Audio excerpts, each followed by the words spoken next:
All right.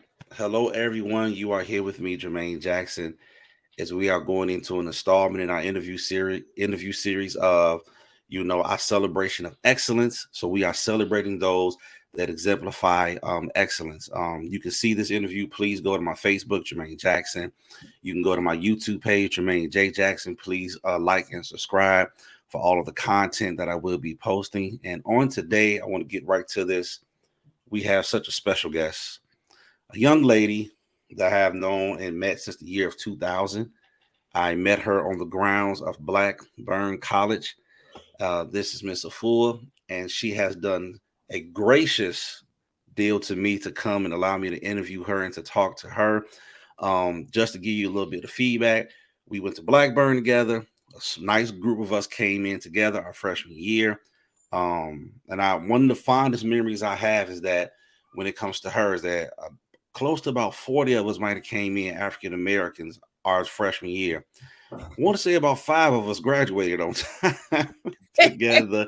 So that's that, them numbers dwindle down, but we came in together, we graduated together. She was a great friend. I believe I gave her flowers a while back. She didn't know some things that I went through in college, just, identity things that I was struggling with, depression. She was always very encouraging, always very uplifting. I know one of the hardest times I was having in my life when I wanted to give up and quit on a lot of stuff. I did another broadcast on my testimonial Tuesday about rejection and stuff, and she watched, and I had to let her know, you were one of the ones when I felt like giving up that kept encouraging me to be myself, to stick with it. It was her, and she was always like that all through college. To me, was wise beyond her years, even as a college student. And I've watched her evolve into this woman, this educator, this wife, this mother, and just has always been a down to earth, very cool person. So when I had on my mind people to bring on here and interview who I wanted to celebrate for excellence, she was one of the first names on the list. I count her as a very dear friend, and I want you all to get to know her in this small amount of time and get to know the woman that she is now. So, ma'am, I thank you for coming. I appreciate you. If you want to say something to the people, you can Thank go you. ahead and Thanks, introduce Jermaine. yourself. Thanks, Jermaine. I appreciate that so much. I am Afua Agyeman-Badu, Jermaine's friend from almost over a little bit over 20 years ago. Um, a wife, a mother, an educator, a lover of all things uh, artsy, music, and all of those things, music and dance. I love people. I love children. I'm love. Wonderful, wonderful. Yes, and I would agree with that. One thing I did not talk about, we were in Multicultural Expressions Club together under the direction. I want to give a shout out to Jolanda Young Angel and London. all of those that were Yes. with us. And Glory. we did these performances over the years where Fua was a fantastic dancer, choreographer. Just like she said, she was into the arts, just all the things we did. That club was very important to us at Blackburn in Little Carterville, Illinois, because we needed that. I think it helped us survive those 4 years. So I got to see her perform and express herself through that art. So when she says she loves art, it's true to her core. Just the way she used to dance and do, they used to amaze us. Because I know me growing up in my community, I wasn't used to seeing that. Hmm. You see people dance, but what type of dance we did back in the late 90s, early 2000s. Just the type of music. We ain't gonna go into it, but she did almost like these rhythmic moves, like ballet type stuff that was just different. Such an expressive dance that I would look back into the origin of our people and where we come from. Hmm. It was similar to that. And growing up in my environment as a young African American man, to encounter somebody my age that was tapped in to Hmm. that was very important for me. It opened my eyes to a lot of things. So even though she grew up in Chicago, in the city of Chicago. And I remember back in the days, they used to, kind of hate on me. I grew up in the burbs. I didn't grow up in the city. So I would try to claim Chicago. Claim They, it, oh, no, claiming it, no. trying to claim it. You from the burbs. I'm like, man, I just want some inclusion now. Well, I can't, if I say Park Forest, they don't know what I'm talking about. Oh, y'all from Chicago. Don't leave me out. I just wanted some inclusion with my brothers and sisters. But she is from the city of Chicago. But one thing I learned about a fool is that her family is from Ghana. And being a Blackburn, yes, I grew up around a lot of diversity of the African Americans. But one thing I can say is that I did not grow up around other African Americans who knew about their origin, their history, where they were from. And through that experience in college, I gained a greater appreciation for, as we say, the motherland, meeting students from there, meeting Afua. So I want to ask you the question, with you growing up, because I feel a lot of us as African Americans, we don't know our origin. Our families don't know. We people here, I'm from the South, my people from the West Coast, but a lot of us sometimes don't tap into how far back do we go? Where did we really originate Mhm. from? Mhm. And she was one of the first people that I met that was a friend that really understood the rich history of her family. And for I just want you to express, what did that mean to you to just grow up knowing that in your life? Yeah, Chicago has a strong and very proud Ghanaian culture, Ghanaian community. And so my parents were, I mean, we all grew up in it. So I did our cultural dances. We had an organization that would meet in our basement. You know, you spent the weekends going to cultural events every year in July, and it's been so many years. I know definitely over 30 years. Ghana Fest has been a huge event for Ghanaians in the city of Chicago.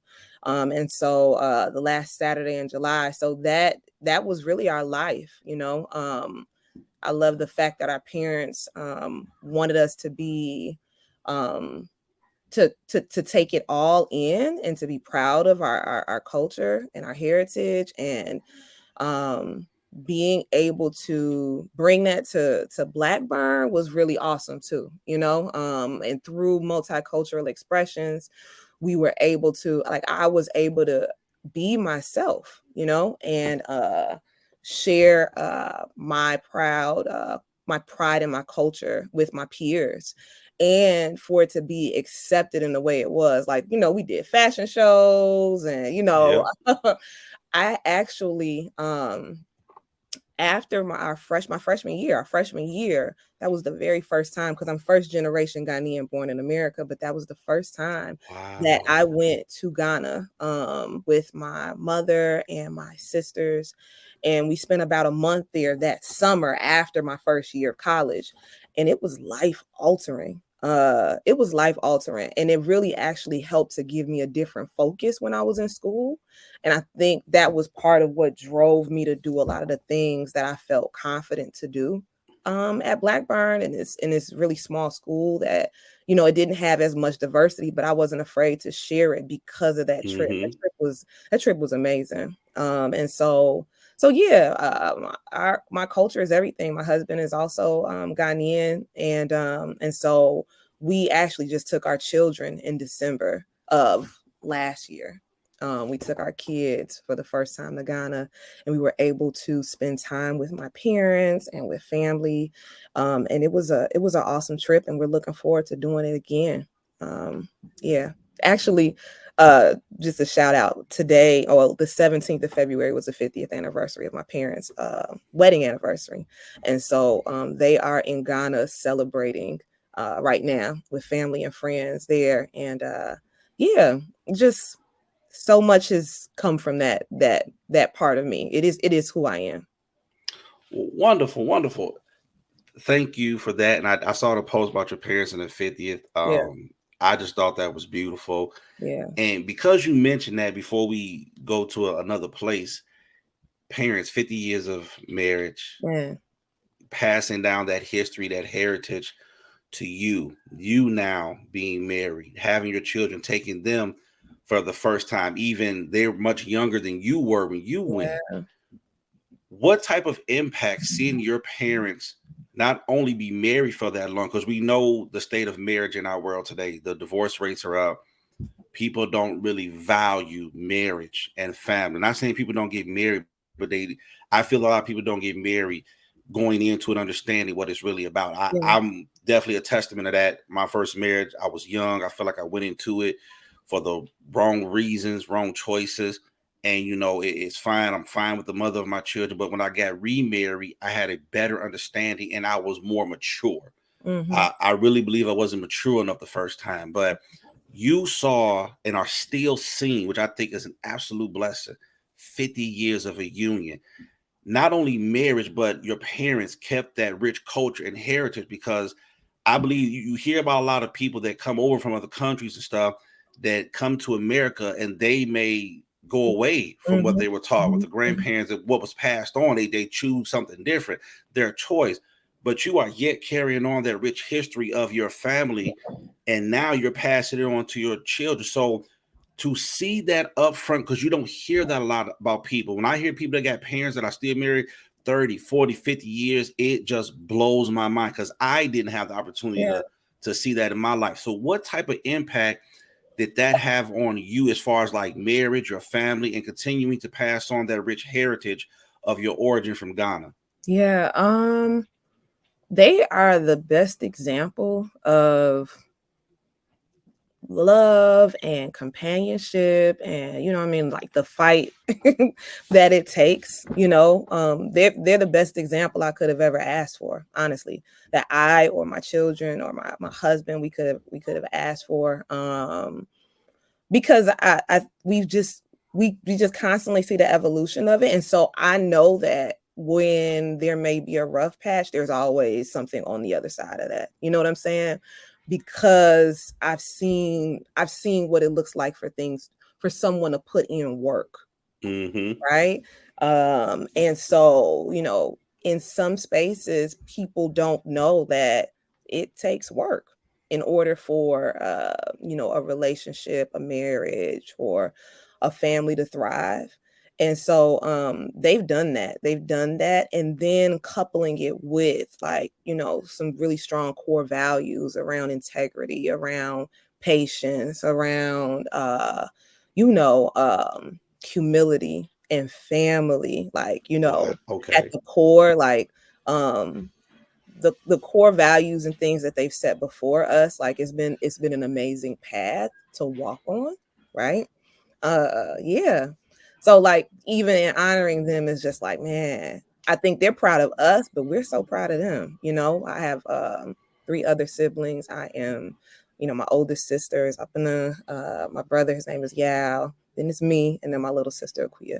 And so yeah, just I I'm telling you, like, I couldn't have asked for a better group of people to grow up with and be connected to. My parents are the bomb, and they've done some great work.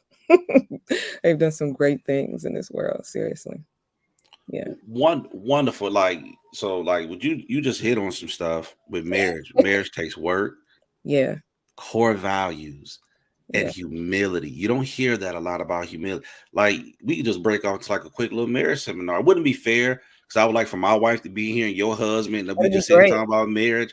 So we talking about you. That might have to be part two one day. We do a little Okay. marriage piece, and I'm down with that. But you just dropped some real nuggets of wisdom because of what you saw, and I believe you implement that into your own marriage. So we're Absolutely. not gonna get too far into that, but I just appreciate that, what you just said. And if there are any married people that are listening, it takes a lot of work in marriage. You have to have those core values and that humility. When you said that, that just stuck out, because I don't hear that a lot. People talk about Yeah, sacrifice, 50-50, 100-100, but you don't hear the word humility come yeah. up a lot in marriage. But we're not going to go into that, but I just thought that was dope. Appreciate it. Now, one of the main things I want to focus on with you, Mhm. you are currently in your first year as a principal. And before we start talking about that, at what point did you fall in love with education, or when did you know that my Mm. career is going to be as an educator? Oh, that's a great question. So when I was younger, in elementary school, my elementary school used to, in the basement, there would be lunch, where you go in the basement. There were a lot of different things, but they would always set a table up with, like, old books, old teacher editions, old, student editions of books. And so they wouldn't just throw them away, but they would give it away. and Mm-hmm. I would collect books like every chance I got when we went downstairs to the basement because we would go to lunch that way. I would grab a book off the table. I would always try to grab a teacher's edition, and I would always try to grab a student edition, like a matching Mm-hmm. set. Later on, I had my own summer school program with my younger sister and a few like cousins in the basement of our house using those materials. I would just kind of like create the curriculum. I mean, I would use the books to support the curriculum anyway. And I would give grades, and I called on I called one of my cousin's dads, like, look, he's not behaving himself right, stuff like that. But yeah, like I just took it seriously. My father always wanted me to be a lawyer though, so I wasn't really like, I knew I had a passion for teaching. I would pay very close attention to my teachers. I pay very close attention to them and just their moves as and anyway, and then yeah, when I went to high school, I guess I then later on decided that this was something that I wanted to do. Um and yeah, that's how it kind of started. Yeah, I really just yeah, I just love the art of teaching. I've had a lot of really awesome teachers.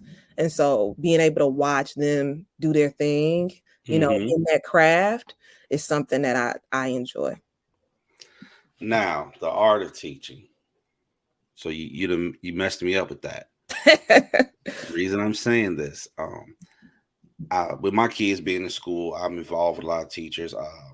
I really wish at one point I was trying to go for my teacher certification. I wish I would have done it You would have been because great. I love. Oh, thank you. You I would have, love yeah. children. I'm very involved in my children's school, but the art of teaching, it is one career that I believe you hear that teachers are not paid enough. They are not appreciated enough. They don't always get the support that they need. They don't always get the materials that I hear so much. Even being in certain meetings, I think with my kids' school, they went through a major merger a few years ago where my former high school, they closed it and merged the two remaining surrounding high schools to these two like campuses. Saw the benefits of it, but the community was in an uproar. Mm, And as a parent, I got to get in some meetings where I saw what the teachers went through, mm, and my heart ached for them because I'm like, you all are here dealing with kids that can be unruly, behavior problems, all this stuff, and we're gonna get into some of that later. But I got to see from teachers that really had a passion to teach children, to mm-hmm, teach them, like you said, the art of being a teacher. And I felt like, what motivates you to keep coming when you don't have everything you need? Why not go to another school that's more efficient, not going through this? But I saw teachers that have been there since this merger, and the way it just wasn't done correctly from my perspective. mm-hmm. But as a parent, I had to sit back and say, I'm complaining about what I'm dealing, my kids dealing with, but I feel like we forgot what these teachers are going through because I saw teachers that actually care about the art of what they do. And one teacher, they weren't asking for more money. They were just saying, give us what we need to teach, So we to can do do what we do. that's So it. can you just speak to that, the art of teaching? Because I got to see it. I Yeah. didn't even think about it till I saw a teacher just crying out, saying, we don't have what we need to be efficient to teach. Y'all talking about the scores are low, but give us what we need, and we promise we can help these children. And I was like, the reason some of this is failing is not because of the kids, it's what the teachers don't have what they need.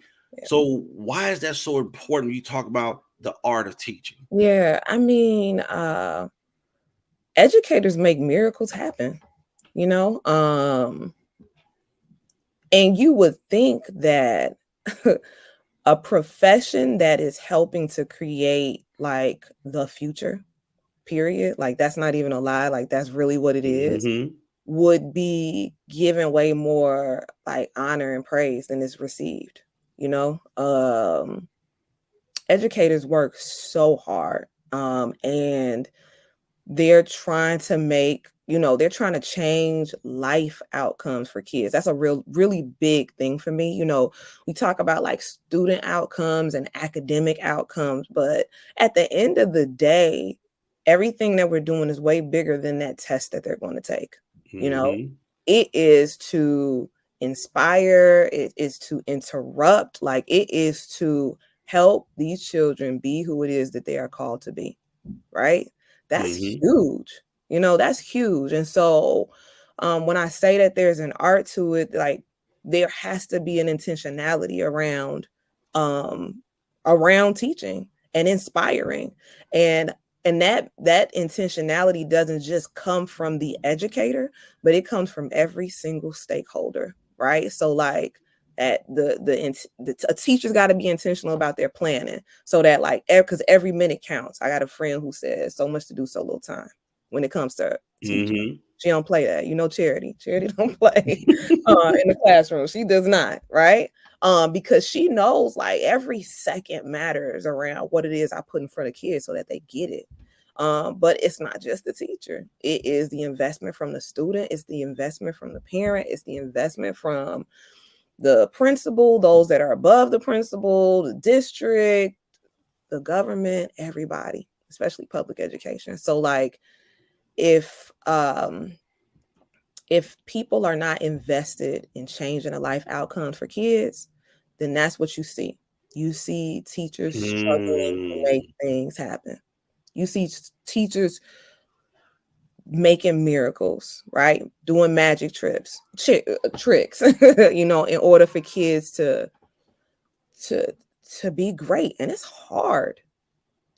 Like the pandemic, I think also opened eyes for parents around what does it look like to Yeah. see what happens. You got a Google Meet with 30 kids on there, and a teacher is, figuring it out, and killing it, honestly, and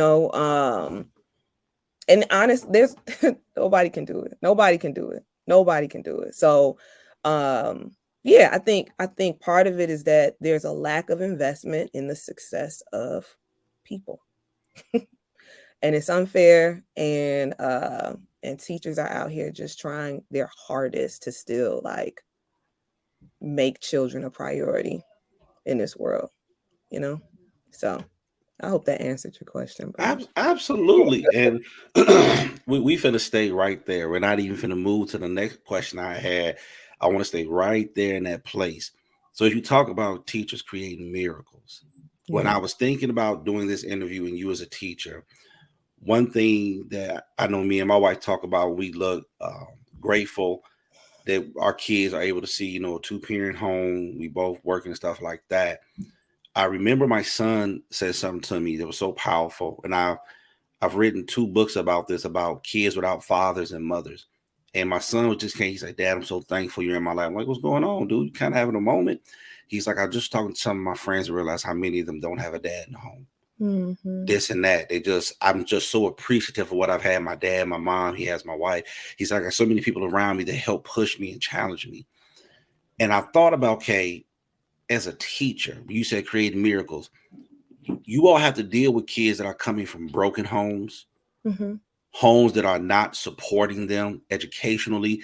You have kids that are athletes that are in clubs and they get no support. So they're coming to these teachers, and you all may be the only support system that they have. So Hmm. it's almost like I'm not just your educator, I'm your mentor. I may be your role model. Hmm. I might be the one that's leading you.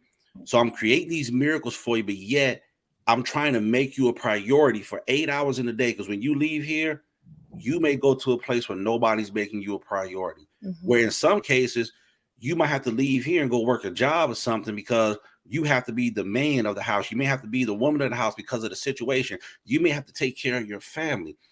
How do teachers, 'cause I've talked to teachers that at times recognize this stuff with kids without, you don't want to get too much into their personal business. Yeah. But now it was like, I feel like as a teacher, you be like, I just can't teach you. I have to be something more. Yeah. How is it? And that's not just one kid. This could be Class multiple. of 25, 30. How do you navigate through something like when you be like, I have to be even something more because I'm the only motivation you see throughout your day? How is a teacher handle when they see that within the children? Yeah. They are doing the best that they can. At my school, we prioritize social emotional learning, and we also prioritize relationships. So, because there is a 60 minutes there's a 60 minutes like a segment that was led by Oprah, and it was on trauma. And Oprah has experienced her own bouts with trauma. I believe Mm-hmm. she got pregnant at a young age. She was sexually abused, just a lot of different things. And what they talked about was like, what a question that was asked was, what made the difference for her? What made the difference? Why wasn't it that she had succumbed to all the traumas that she had experienced? And the answer that she gave was her teachers. She said it was school, right? Wow. Super powerful. We use this clip for professional development for our teachers, because it's just like, man, like, let me let you know how worthy you are, like how much worth you have in changing the life of a child. Because there's somebody in your classroom that is your Oprah, right? That if you don't make that connection with that child, they will succumb to the trauma that they've experienced in their lives. Mm-hmm. And so I think my teachers, they deal with it with one, implementing and teaching social emotional learning, like strategies and skills, because kids need to learn how to self-regulate, how to build relationships with their peers, how to manage their emotions, right? They need to learn all of those things, and teachers have to teach that. So that's one. Number two, um, teachers are able to kind of navigate those experiences through building relationships with children, because as the saying goes, like, children do not learn from people that they don't like, period. That's just, you know what Wow. I'm Come saying? on. That's just how it is for just people in general. You're not going to learn Mm-hmm. anything from anybody you don't really care for, right? And so teachers have to lead with that, like building relationships with children, seeing them as people first, right? Not their circumstances. And then I think a last thing really is like a whole lot of grace. you know, uh it is hard out here for educators, and so they deal with secondhand trauma too, because knowing that I have a child that may be having certain issues and dealing with certain things outside of school, and it manifests itself in the school building, in the schoolhouse, they're constantly trying to problem solve and figure out, like, what can I do to help this kid, what can I do to help this kid.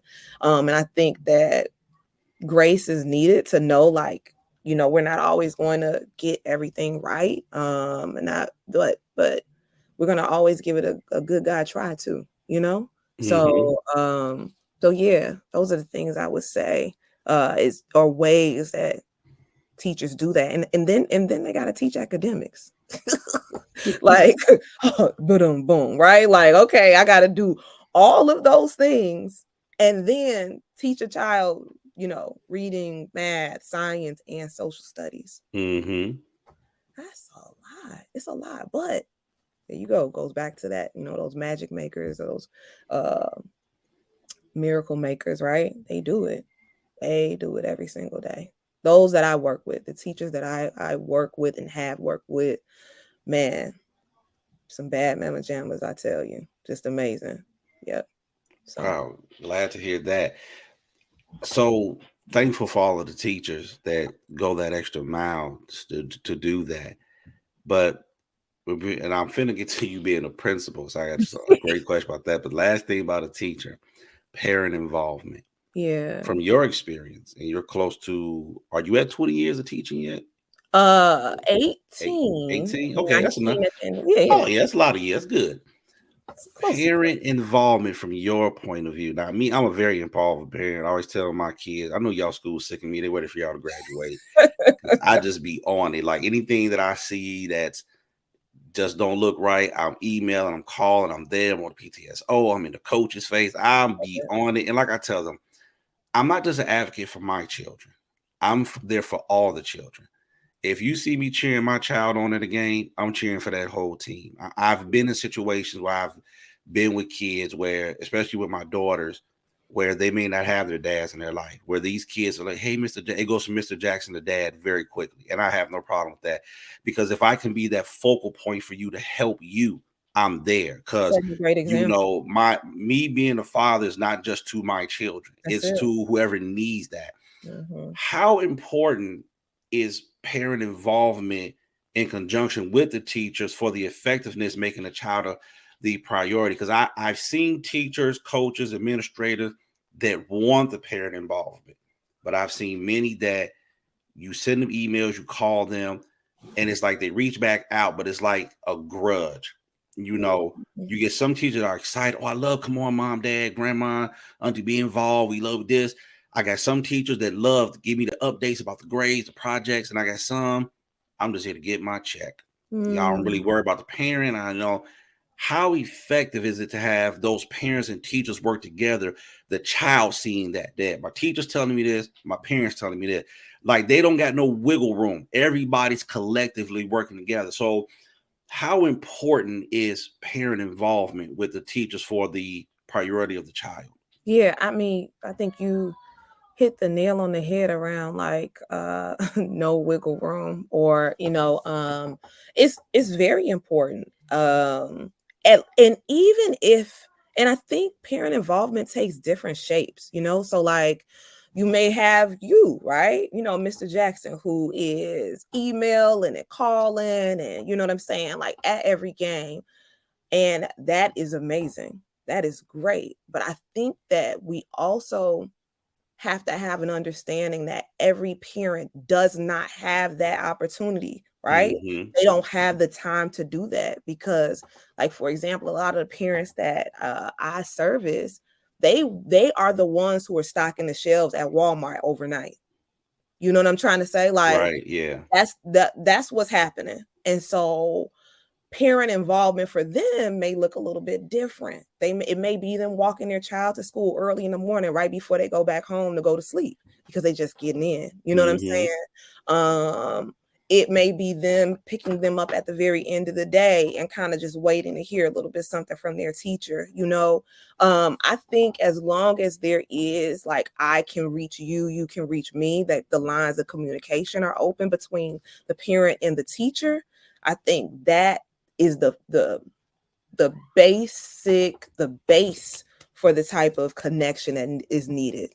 You know what I'm saying? Like, if I need to communicate and share something with you about your child, or vice versa, like you need to share something with me about about your child, to me as the educator, that space is there, that there's a level of trust there, Yes. that it can Absolutely. exist, because trust is huge, so but it's so important. Like, those types of relationships are what help kids to thrive. Like, I have a lot of my former students who, you know I was just as close with them as I was with their parents, and so Mm-hmm. I'll see their parent in the grocery store, and it's like it was yesterday, even though it was maybe like 10, 15 years ago. So it's important for children to thrive, but yeah, just working together is key. Working together is key. Man, thank you for that. That I know that also means a lot to me. Like I love educators that think like that, and I love being involved. And thank you for highlighting that part about the parents that work what we would call like the irregular hours, the overnight shifts, the Mhm. second shifts, Or and taking multiple those. jobs too, like, it's not always. I think that's what I've learned, like, empathy wise, it's not always that the parents don't want to be involved. It's that sometimes they are trying to balance a number of things. They need to be involved because that's their child, right? You gotta be. Mm-hmm. But I think there's got to be some empathy too, so that we can figure out, like, okay, if we can't communicate this way, how can we communicate? We got to communicate. And then just one more thing is that everybody didn't have the greatest school experience. Everybody didn't like their teachers growing up. Wow, Everybody there you didn't go. have, like, and so depending on what your experience was like, uh as a child in school, that has an impact on how you see teachers and how you see principals and how you see what school is supposed to do. So a lot of times I feel like a lot of my work is helping to like bring the defense down. You know what I'm saying? Like, hey, this space is just as much for you as it is for your child, you know? Like you're welcome here. You know, we call our school the safety nest. But it's a safe place for everybody, you know. So knowing that guards got to kind of be let down too, so those connections can be made for kids to grow. Yo, that's like, okay, I don't have no feedback for that because you just hit the nail on the head. I was coming up with something, but you cleared it, so we're good. Okay. And with you saying that, it gives me even the insight as to why you are now a principal. So, Hmm. as a principal, I believe you told me this is your first year in being a principal. Yeah. So now you are not only responsible for the students, you are Mm-mm. now responsible for the teachers Yeah. and leading them. So your leader, you once were in a place I'm leading the students, working alongside my colleagues here, but now you have a much big leadership pool.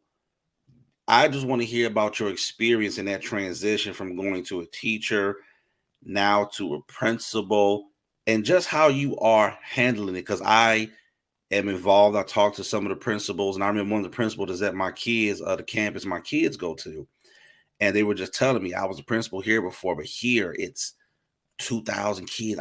It's the magnitude of the volume. They're doing a good job. I think they're doing fine, with the adjustment. But their big thing, they said, I never had this many kids, and I have a Mm-hmm. staff to deal with too. And I'm Mm-hmm. just looking at them like, yeah, brother, you got some on your hands. You got a lot going Yeah. on coming into this Right. merger, this new environment. So it's one thing for the team, but the principals, Yeah. just speak to that, because I just want to hear about what I know you as a friend to be experiencing that and that transition. I'm like, okay, I just want to bring this to the forefront so that not only parents, if I have any teachers that are listening to this, can just hear and see how you made the transition, maybe what inspired you to make that Yeah, transition, that's good. and Mhm. now dealing with that, not only children, but I now have to manage my teachers, lead them. And I don't want to say that word because I hate the word management. I'm a manager. I try to be more of a leader and not a manager. But Yeah. now I have to lead people and guide them. So just tell us about your experience. Yeah. So I don't think I ever really thought that I would become a principal.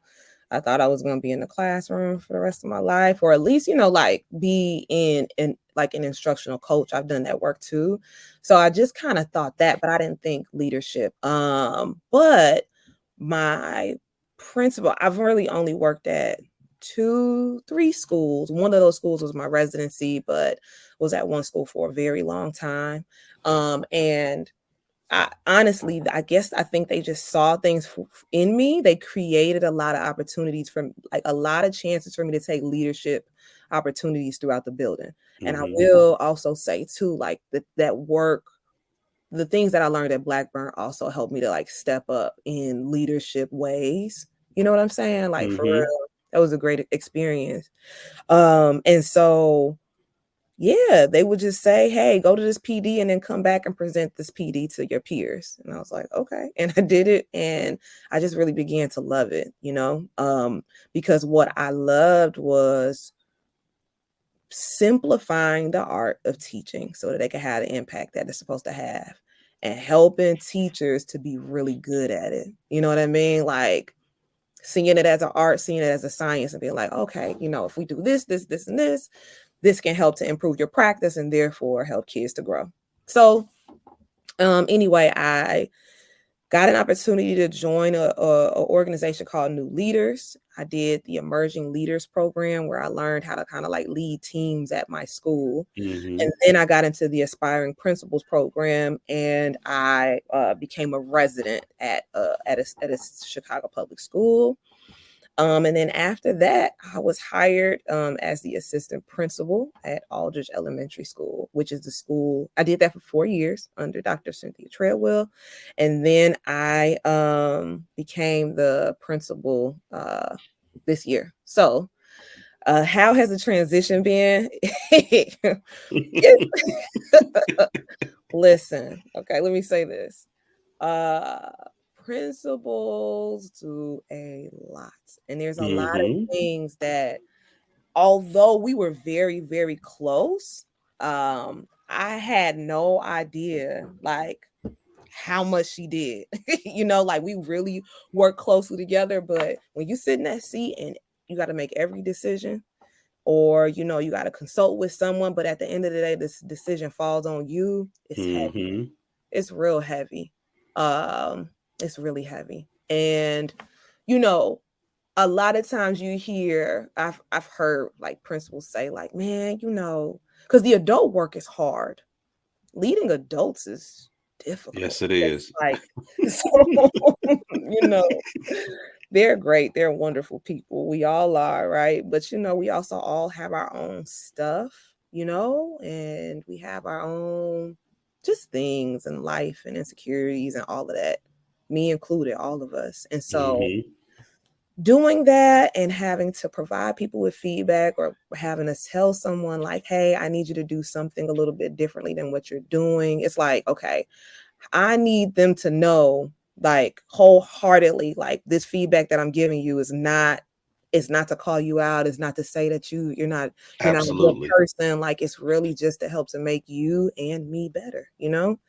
And I definitely say that at the start of the school year, I struggled with that. I can be a people pleaser, and so like trying to make sure that I was communicated what needed to be communicated, and and not hurting feelings and not doing all of those things was definitely something I had to get used to. And I'll say that after the first semester, the first half of the school year, I took some time during Christmas break and I really came back different, like Mm-hmm. really walking in my authority and walking a little bit more confidently and saying, you know what?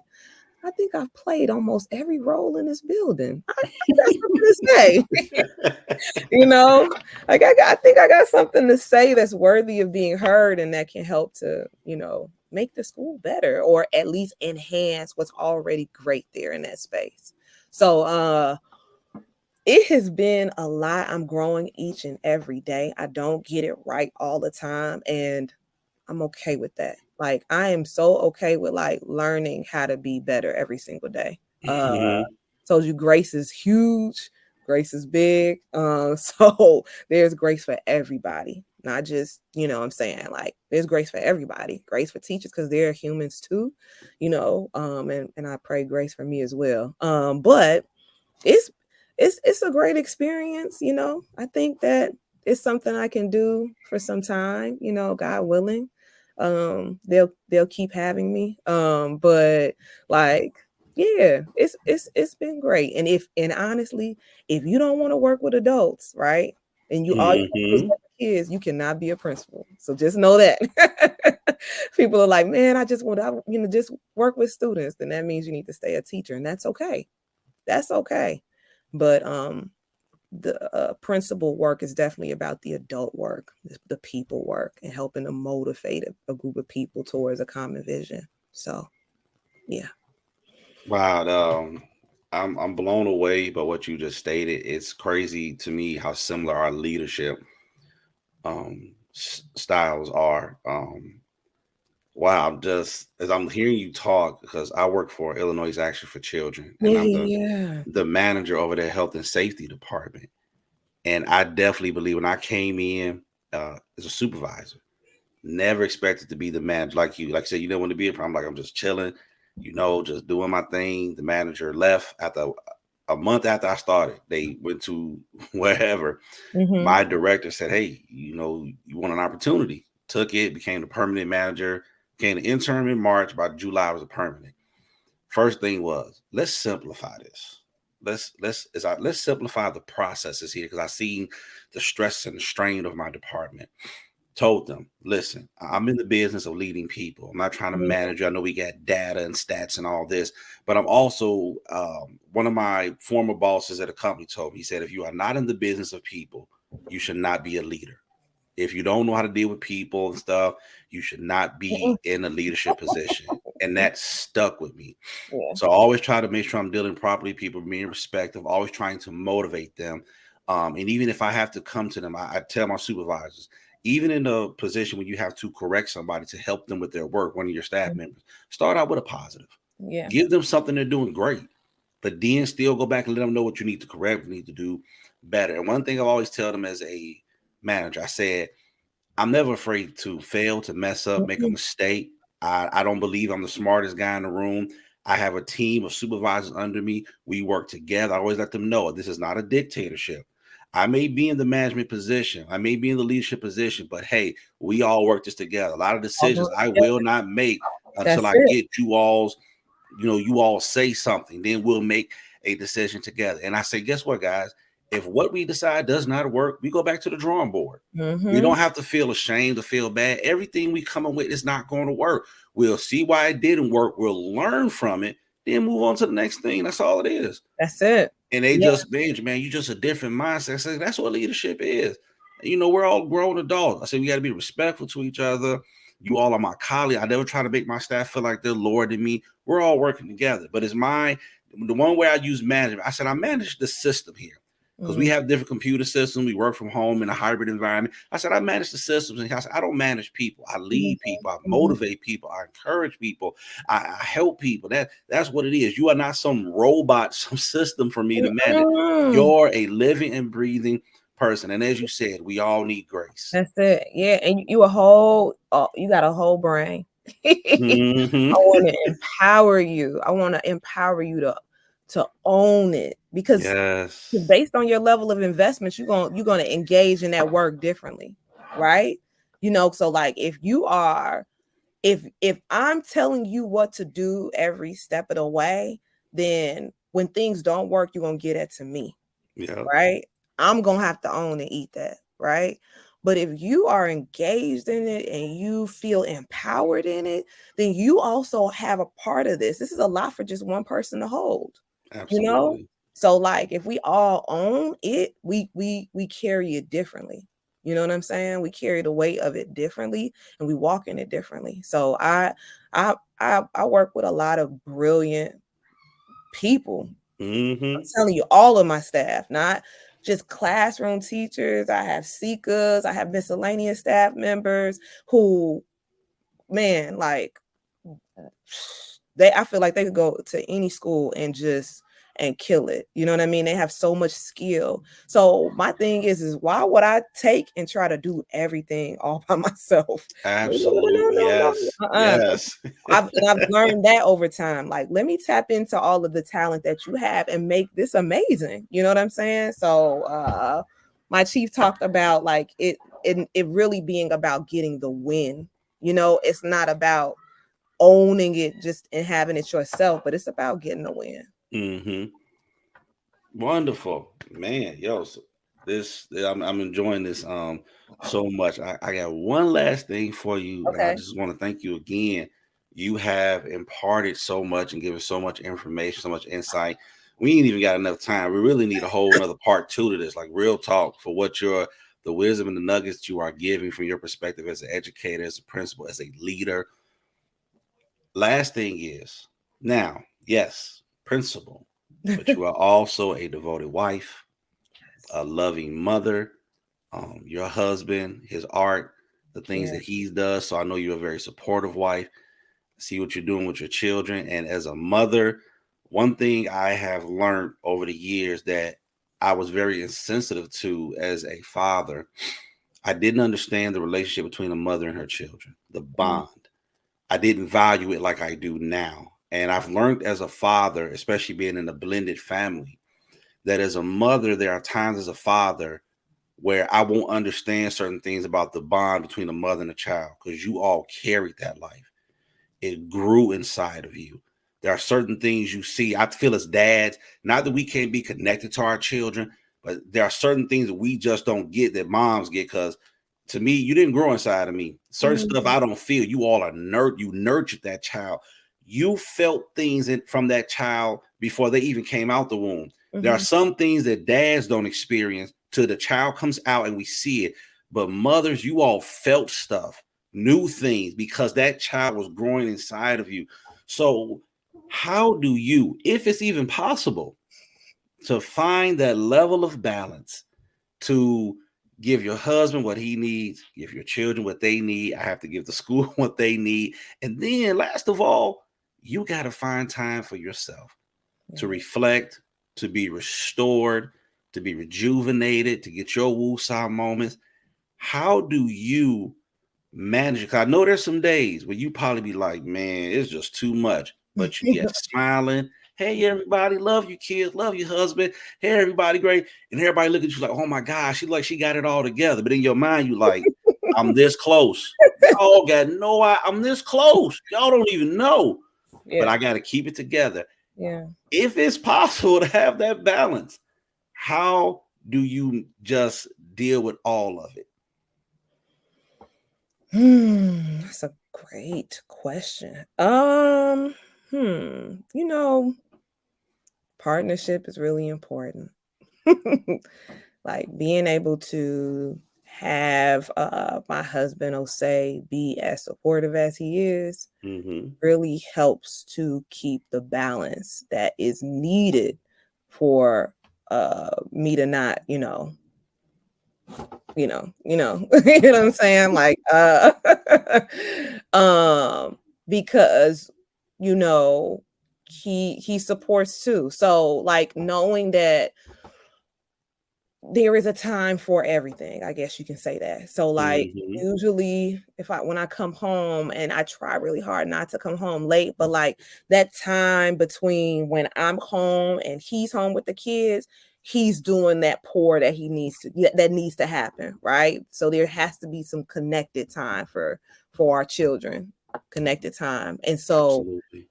he does that pour, and then when I come in and dinner is ready, then I can equally do that pour too, whether it be that we share funny stories from school, or we just talk, or we watch Abbott Elementary. Is like one of our favorite shows, you know what I'm Yes. saying? Like Love it.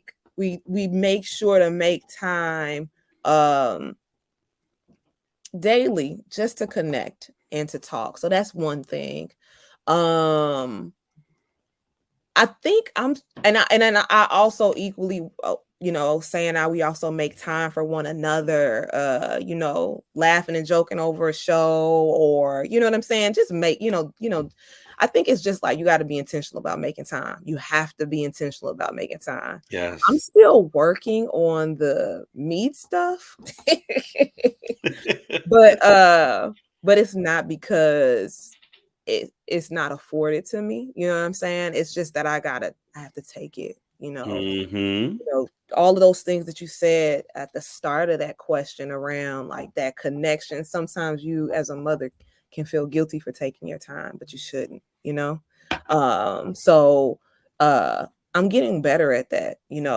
Saturdays are Saturday mornings, because I'm in a doctoral program. So because of that, Saturday mornings, generally I'm either in class or I like go to my school and just kind of take some time to do some things for myself. And then after that, I've started taking a dance class again. So I've started dancing again. Wow. Yeah, I know, right? And so on Saturdays I take a class with Deeply Rooted, and it fulfills me. So it's like making time for those things that help to pour back life into you. So for me, it's Mm-hmm. dance, or like now I have really been making sure that I'm playing my music every day, because I know that that is something that really fuels me and makes me feel like, okay, I got this. So intentionality, which will allow you to create the space and make the time for those things that are needed, I think helps. And having a really good partnership, being able to say, like, I got somebody that's got my back, that says, hey, you definitely do need to take that time. Go forward and do that. So those are the different ways I try.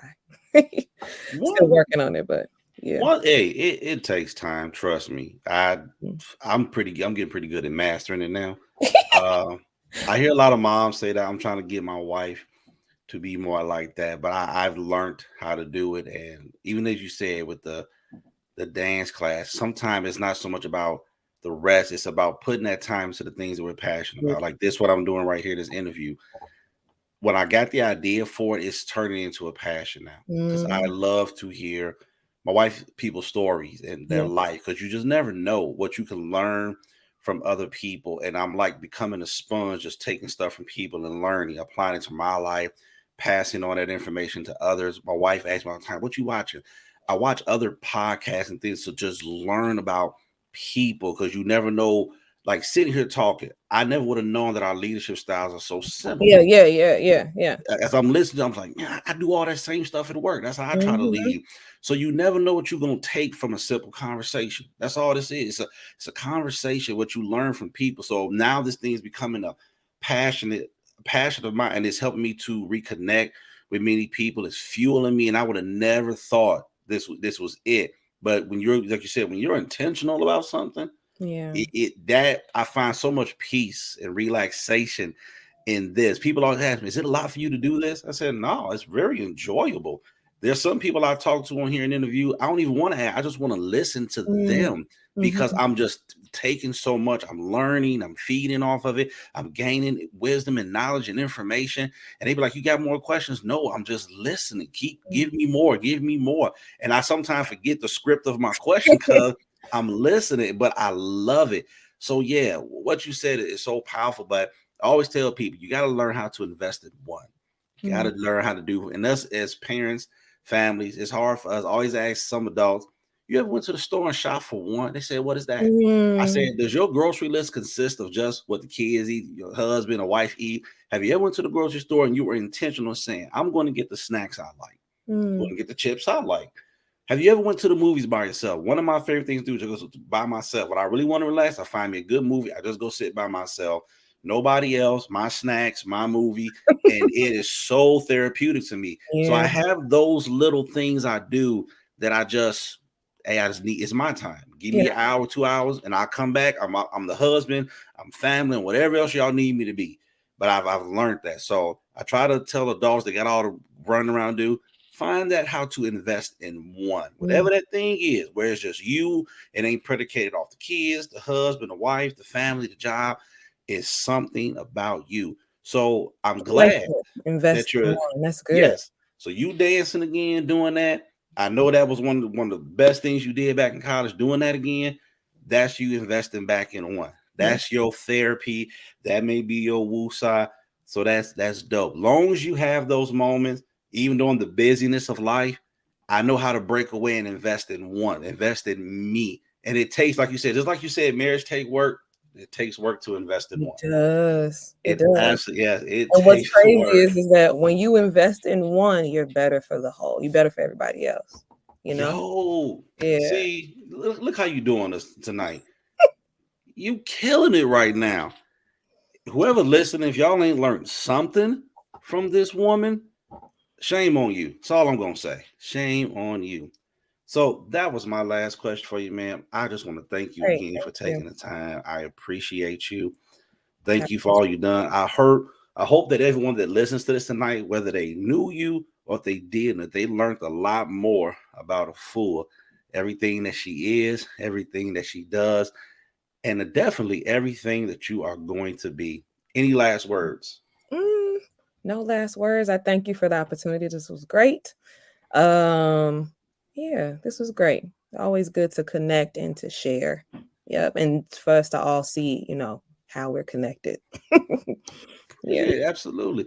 So you all, thank you all to all my listeners. Please drop stuff in the comments. Remember, this is our celebration interview, celebrating those that exemplify excellence.